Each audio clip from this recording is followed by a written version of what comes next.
Hi, I'm Mayor Andy Skibitsky, and welcome to this very special edition of Hometown. I'm here with author and photographer Kate T. Parker, and she's been on a 7-week national book tour touting this phenomenal book, Strong is the New Pretty, a celebration of girls being themselves. And Kate actually lived in Westfield when she was a young girl. I did. And so, Kate, welcome back to Westfield. It's great seeing you, and tell me about your experience in Westfield. Oh, thank you. I'm so glad to be somewhere familiar because, like you said, yeah, I've been all over, and it's great to be back in New Jersey. And it's been a while since I've been in Westfield, but it's gorgeous. I mean, it's changed in good ways, but the stuff that I remember is still there. So it's like a small town, but it still has all this great stuff going on, and I'm excited after this to go explore some. So let's get right into your book. You know, Strong is New Pretty, a celebration of girls being themselves. What was the genesis of this? How did this become such a phenomenal book? Oh, thank you so much. Well, I'm a mom. I have 2 girls who are 8 and 12, and I'm also a photographer. So I was just shooting my girls as they were. And for my girls, that meant dirty. Their hair wasn't always brushed. They were emotional, and they weren't always necessarily smiling for the camera. And I wanted them to know, and it really just started with them. I wanted them to know that that was enough, that they didn't need to change themselves. They didn't need to ingratiate themselves in any way, that who they were was beautiful. So from there, it just expanded to girls all over the country and all kinds of girls. There's girls 4 through 18 in the book doing tons and tons of different things. So that was really the point of the project and of the book, to show girls that their beauty is not external. It comes from within. It comes from what they do, who they are, how they act, how they treat other people. Yeah, so there's 9 different chapters, and just some confident is strong, wild is strong, resilient is strong, creative is strong, and so on. Which chapter is your favorite? Well, it's so funny that a few of the chapters we had to, I had to shoot specifically for. I had to find and shoot images to fill those chapters. The chapter that had the most images, that we had to pare down the most, was wild. Wild. There was so many wild images of girls, which is not what you typically see. But we had like an overflow of wild, crazy girls doing what the girls do. And that was that's kind of the point, to show the truth, like who girls are. And a lot of these girls are wild, and wild girls should be allowed to be wild. So that was really wonderful to see that. I believe there's nearly 200 photographs in there. Yeah, almost 200 girls, and I think almost 200 photographs showing each of the girls doing their own thing. And then there's a quote from each of the girls in the book describing what they're doing, who they are, what they love, just a little bit about themselves. Your photographs really seem to capture their spirit and their essence. That was the goal. They're beautiful photos. Thank you. Yeah. Was there any particular girl or story that really sticks out to you? Oh, sure. There's this one girl in the book named Leslie, and her picture, she's in junior ROTC, and she's saluting, and she's in front of this giant flag. And I remember it. Yeah, and her quote, I mean, it tears me up all the time. Her quote said, I hope I remember it exactly. Many girls grow up dreaming of a hero to save them, but I grew up dreaming of becoming one. And I feel like after, she was 18 at the time when she said it, after 18 years of being, bombarded with like princess stories and these fairy tales, or where a girl's, wait for your prince to save you. She knew she didn't need that, and more so, she was like strong enough to go save other people. So I think it's one of my favorite pictures, but it's definitely my favorite quote. So do you think it's more difficult now for girls than it was, say, when you were growing up or when I was growing up? Well, I mean, I think strong has always been pretty, and I think that's really true. But what's new and the pressure that girls face these days is with the internet. Like, everything is photoshopped, everything is filtered, and everything that people put on social media is perfect. Like, they're even just like your home looks perfect. Like, clean it up. Like, you have this little corner of your life that you show the world that's perfect. And as adults, we can understand that it's not real. But the point of this, and the point of this project, was trying to show a little bit of honesty, a little bit of truth of what girls look like, what girls love, and how they act. And it's not all, duck faces and poreless perfect skin. it's girls getting in there, being themselves and being honest. Being themselves is beautiful. Yes. You can't live up to the culture's Nobody can. definition of beauty, right? None of it's real. Yeah, yeah. Nobody can. Well, one of my favorite chapters was "Kind is Strong," because I think the world needs more of this. Yeah. And the opening paragraph, if I may read it, being kind means showing your humanity, making someone's day a little brighter, their sorrow and hurt a little less painful. Kind people may not be the loudest ones, but in many ways they're the strongest, because they lift far more than their own weight, extending their arms for a hug, speaking up for a friend, thinking of another person first, or maintaining patience in a challenging situation. Did you write that? Yes, that sounds very impressive. Yeah. I mean, kind is strong, Yes. right? And Yeah. I feel in this world now, especially with the social media, we need more of that. Yeah, I think that's one of the things that I wanted to show, is that strength is not always, a girl on the soccer field dirtied and bloodied kneed and making a muscle. There's strength in kindness. There's strength in just standing up for somebody else. There's strength in, moving lunch tables to go sit with somebody who's alone. And I wanted to shed light on that kind of strength, because it's just as strong or even stronger than physical. Sure, and you show strength not only in the sports, but also in the arts, Exactly. right? And in the civic duty as well. Yeah. So it's very, very neat stuff. Who would you recommend this book to? Well, I mean, I think this book is great for anybody, for women, for your daughters. But I mean, I wouldn't limit it to just that, because the message is about being yourself, and I think we could all use a little bit more of recognizing what is different about us is what really is the best part of us. And what about young boys? What can they get from this book? Well, I think they can know to celebrate their sisters, celebrate their friends, or even themselves. Recognize, I don't have to be one thing or the other thing. I can be whoever I am. So it's aimed at girls. It's aimed at celebrating girls. I'm a mom of girls, but I don't think the message lies just with girls. So I know you were an athlete growing up and played collegiate soccer at Wake Forest. Yep. Who's been your role models?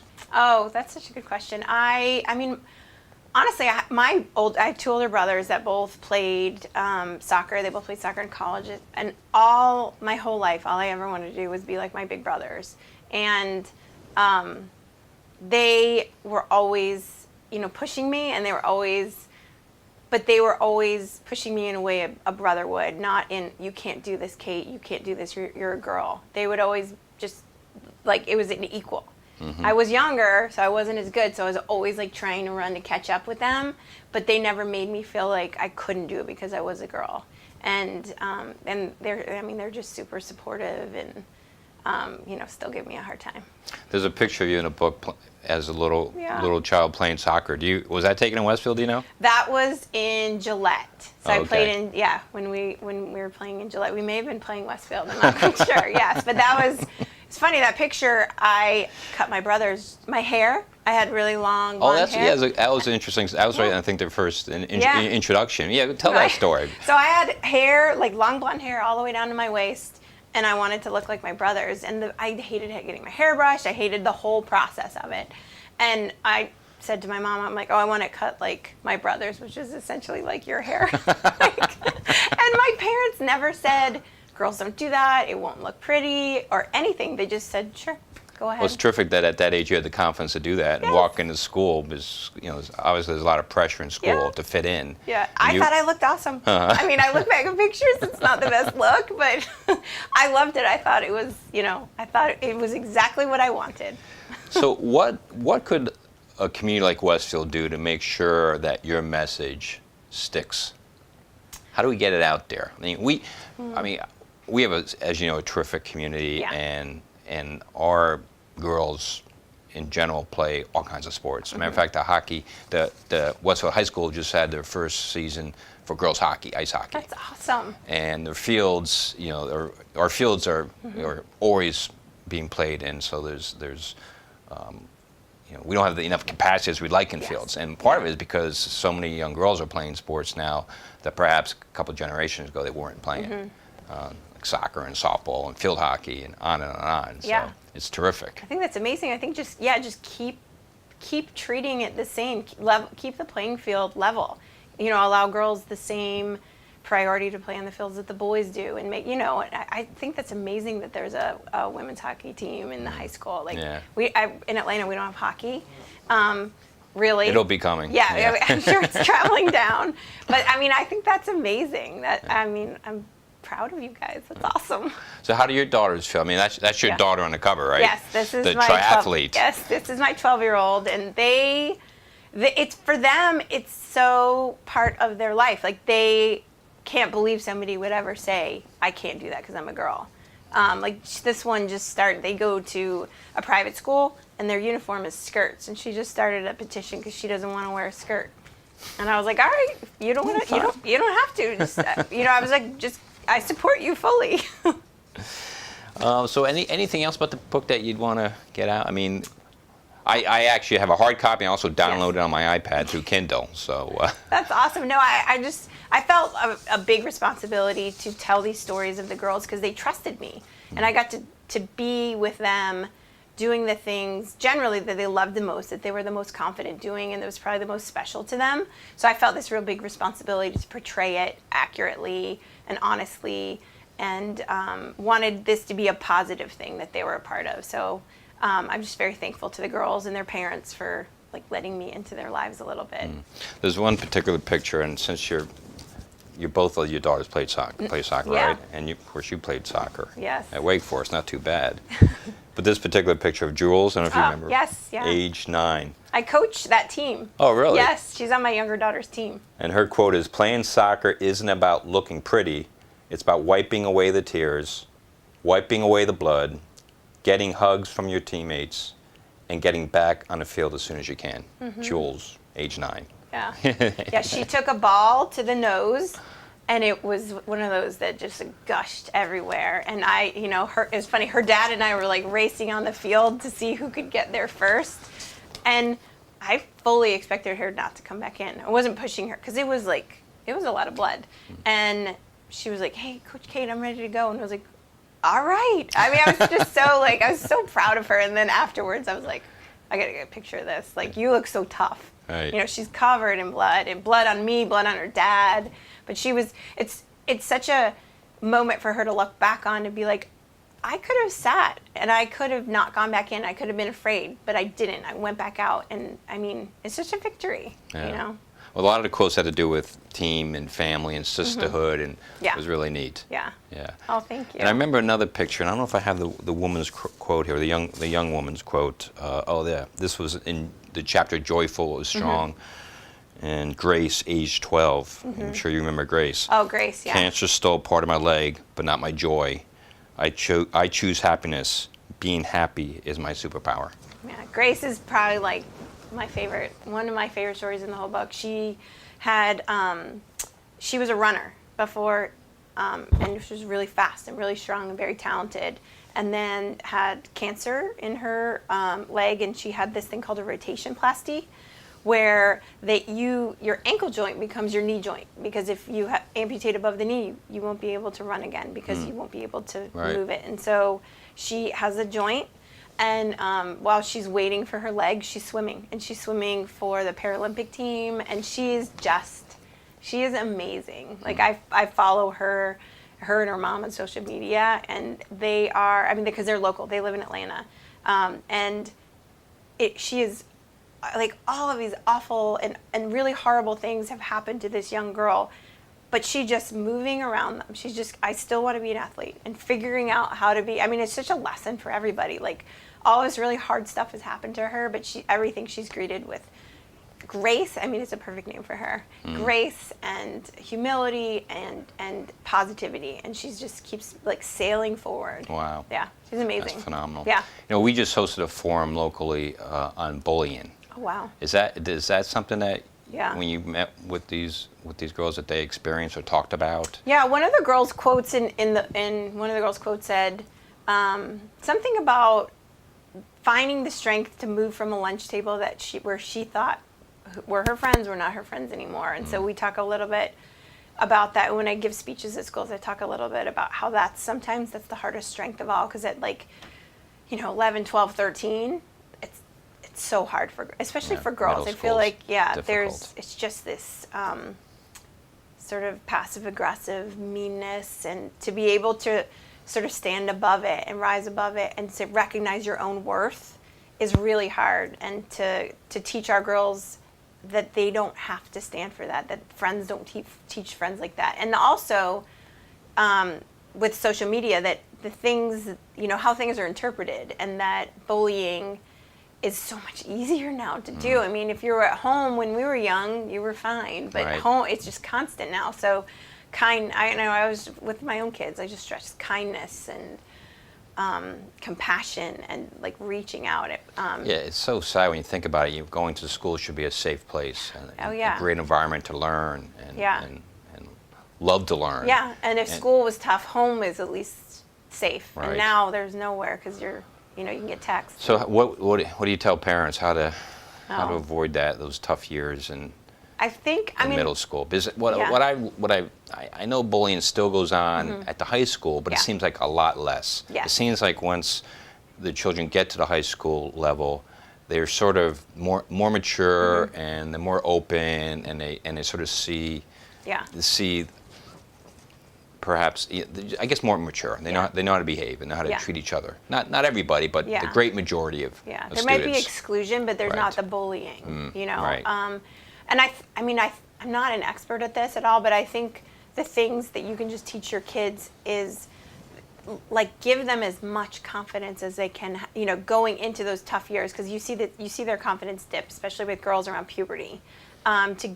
Go into it's like going into battle with as much as you can, with a level of confidence, a level of self, you know yourself, and the way the parents can do that is to really encourage their kids to do what they want to do, not what you would like them to do, but to figure out what your child's passions are and what they're good at, what they love to do, and encourage them to do that and facilitate that, because then their confidence will come from what they're doing and how they're excelling and what they're learning, as opposed to what they look like, because that's really surface. If you instill this level of confidence that's deeper, and it's whether it's music or arts or athletics, whatever it is, there's something that your kid loves, and to help facilitate that and make that their passion, then they'll get rattled and they'll get shook around, but it won't be as bad if they have, if their whole self comes from their friends and what their friends think of them.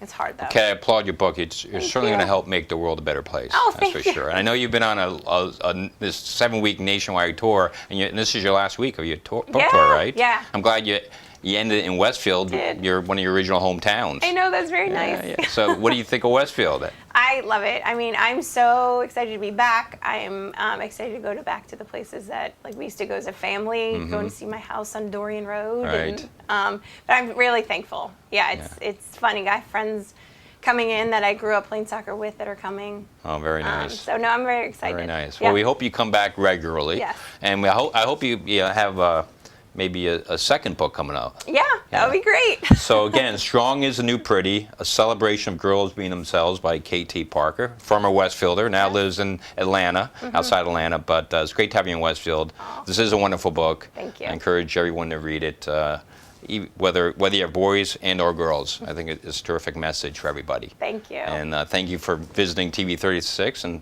thanks for coming to Westfield. Oh, thanks for having me. All right, Kate, thank you. Thank you so much.